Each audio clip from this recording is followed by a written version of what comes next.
আজকে আমার বানানো চুলাতে প্রথম রান্না হচ্ছে। আর দেখো, রান্না করার জন্য সব কিছু জোগাড় করে নিয়ে বসে পড়েছি।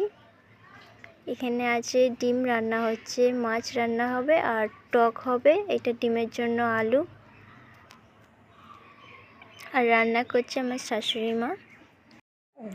প্রথমেই মাছ রান্নাটা করে নিচ্ছিল। মাছ রান্না করার জন্য প্রথমে সব রকম মশলা দিয়ে পেঁয়াজটা কষিয়ে নিয়েছে, তারপরে একে একে মাছটা দিয়ে দিয়েছে।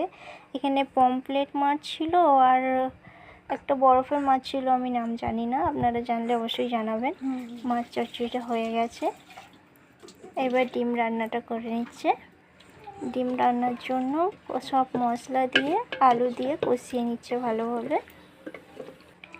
এখানে ডিমগুলো হাফ বয়েল করে করে ফেলে দিয়েছিল। এরকম ডিম রান্না কে কে খেতে পছন্দ করো অবশ্যই জানাবে। এই রান্নাটা তো আর পাই না, আর হয়ই না বললে চলে, মাঝে মাঝেই করি। দেখো, ডিম রান্না রেডি হয়ে গেছে। এইবার টকটা করে নিয়েছিল। এটা ছিল তেঁতুলের টক, কাঁচা তেঁতুলের টকটা হয়েই গেছে।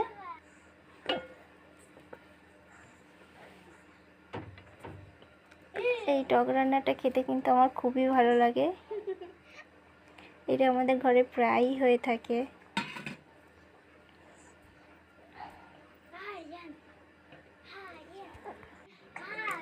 দেখো, এই টক রান্নাটা দেখতে কত সুন্দর লাগছে, দেখে মনে হচ্ছে খেয়ে নিই।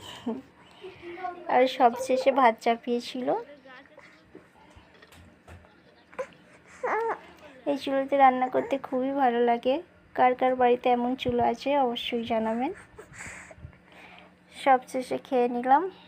বাই, আবার দেখা হবে অন্য একটা